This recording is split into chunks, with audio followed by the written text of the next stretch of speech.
I just look back and think of all these games that should have been bigger wins, the Wyomings and different wins, the Utah State's had over the years. And also the losses, they didn't get blown out. But they had so many opportunities, either with a lead in the game or whatever. Like this Air Force game, they had opportunities to kind of put the pedal to the metal, and it just didn't really happen. So that's kind of my worry about that is, that's what I'm hoping to see in the next few games. I think Colorado State, some people have them ranked. If you want to do a power ranking of the Mountain West, they have, Colorado State and Nevada ranked pretty close to Utah State. Utah State's kind of right there in the middle of the pack with the Nevadas and the Colorado States. So Utah State needs to come through and win some of these road games. And I don't think you win on the road by squeaking things out and being so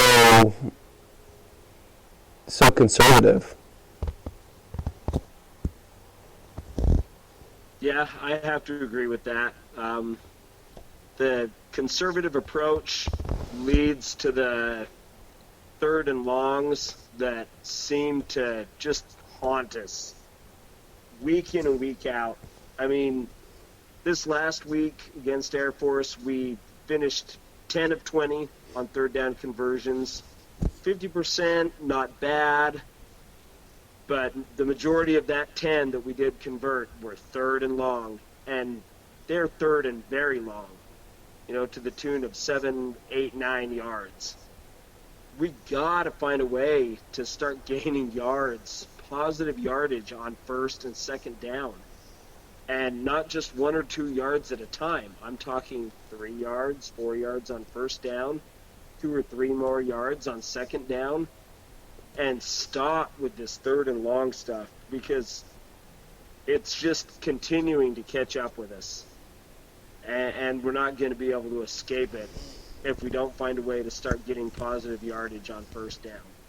It's like we're just talking about wasted down after wasted down after wasted down. Unless it's and going along with that, let me just put my 2 cents in. This first possession, first or second down bubble screen and things like that are almost ridiculous. Unless it's an audible that Boise State or Air Force is bringing the house. Why would you run a screen? Why would you run a screenplay when they're just waiting for it? They're just waiting there, letting you pass the ball and then tackling the Aggie player for a loss.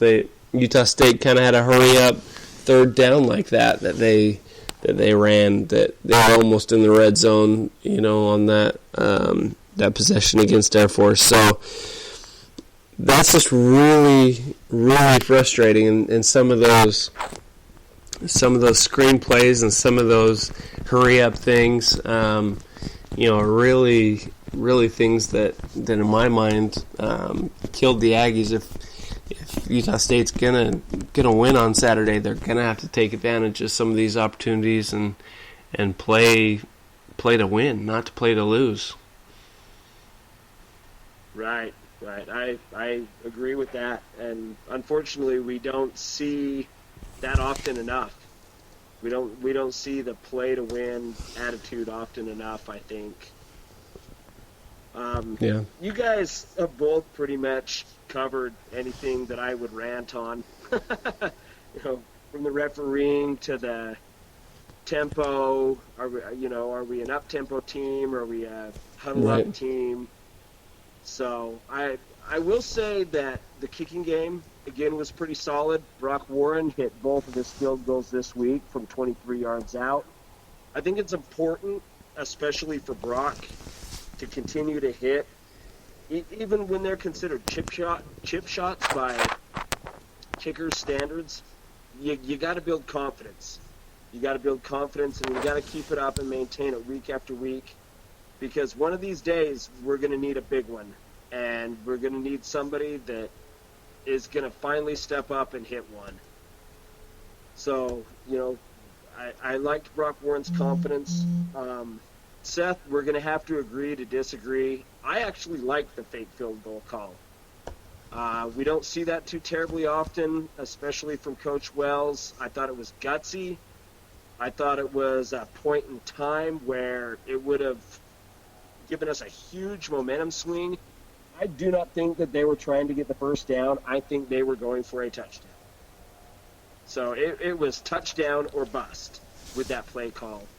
I'm not going to get into it. I've seen it enough to where I knew before the ball was even snapped, just from who jogged down onto the field, that it was going to be a fake. Well, Thompson came out. That's why I knew it was coming.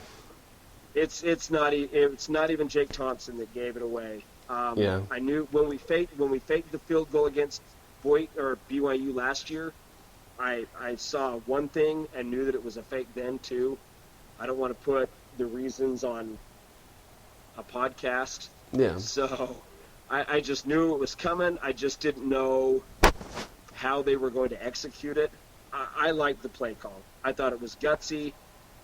It's one of those things where if it works, it's wow, what a genius. You changed the momentum of the game. You managed to pull out a win, and that's the turning point in the game. You come up a few yards short of the first down, and it's, boy, what were you thinking? You took points off the board. My gosh. So, that's one of those pivotal moments for a coach, where the naysayers can call you the hero or the GOAT. This one comes up as being the GOAT. But, that's coaching life. It's coaching life, and your play calls are scrutinized and run over by podcasts and newspaper writers and TV, and you take the good with the bad. But personally, I like the play call. So I liked it too. I mean, we'll outvote Seth 2-3. I liked it, but it doesn't matter if I get outvoted. You guys are nuts.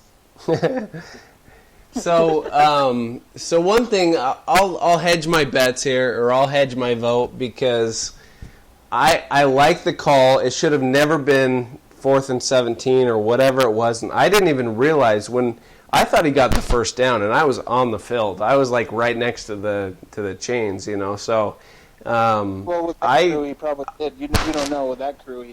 Maybe he did get the first down. They just said turnover on downs. I mean, who knows with that officiating crew? Yeah, it was. I mean, so the reason why I didn't like it is I knew that it was coming, because what gave it away for me was Jake Thompson out there. But what I thought about it is Air Force was kind of looking over at the coaches and everything, and they were kind of giving the safe side, right? And so it's not like Air Force was coming for the block or anything like that. I mean, maybe it caught him off guard a little bit, but even if it catches you off guard and your 220-pound kickers run the ball, you're going to get over there and tackle him before he gets into the end zone. So that's my opinion. It was probably a good call. I mean, I like the call. I like the gutsy, play call, and I think it turned out well, because you back them up and you got the ball back, and you should have scored a touchdown when you got the ball back to tie it up, right? And you didn't. But so anyway, that's my opinion on it. I like it and hate it at the same time, because I wouldn't have hated it. Well, I mean, at that point, I don't know what you do. It's hard to audible out of that. Once you're committed, you're going to do it. Even if he would have only got a few yards, you still probably stop him 3 and out and have him punt the ball, and you get the ball back. So that's why I like the call. There's not really much downside to it. Obviously, getting the first down was going to be difficult either way. So I don't know. So anyway, enough about that. There are a lot of lot of places where there a lot of blame or a lot of things to talk about. And like I said before, our opinions we're being critical because we care about the team, or I want to cover a team. I want to drive to a game in Boise, and a game at Colorado State, and a game at Nevada, and a game at all these road games that I'm going to. I don't want to feel like I'm wasting my time going to them. I want to see good games. I want to see the Aggies win. I don't want to cover a team that only wins a few games a year. So we'll have to have different motivations, right, and multiple motivations in my case. But what do you guys see? Kind of the looking ahead, since we're not coaches. Looking ahead, what do you think about the Mountain West as far as the potential for wins? We've only got 5 minutes left, actually 4 minutes left in this podcast. So real quick, each of you, what do you think are the most difficult games? Maybe give me the most difficult game and the most winnable game, maybe, that are the obvious ones, maybe. Seth, you first. The most difficult game, obviously, I think is going to be the San Diego State game at home.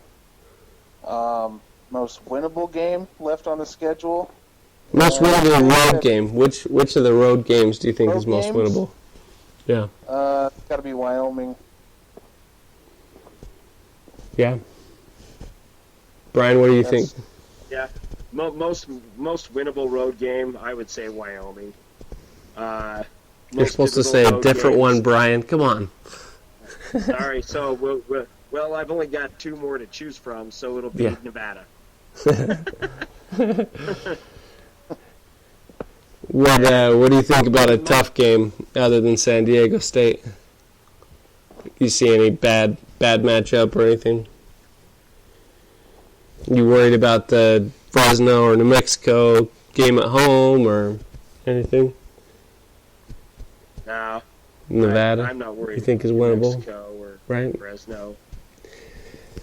You know what? I'll throw it out there. I'm worried about New Mexico just because it seems like they've given us just a hard time the last couple of years. It just doesn't seem like that's another team like you talked about. We should be able to bury them. I mean, we're up 24-0 on Arkansas State, and we let them back into the game. You know what I mean? Yeah. I don't want that game to come down to a field goal. I agree. I hope some of these games, especially the road games, I mean, I think to beat a pretty good team, you've got to bury them. You've got to take advantage of those games on the road. So I'm hoping, and I'll be there, I'm hoping that Colorado State game and Nevada and Wyoming, I hope those road games, they come to play, that the Aggies have great games. But I don't know what to think about that. I think Fresno and I think New Mexico State should be wins for the Aggies, and then San Diego State. Luckily, it's at home, so it's more winnable at home than it is on the road. I think that one's definitely possible. So we'll just have to see. It'll be.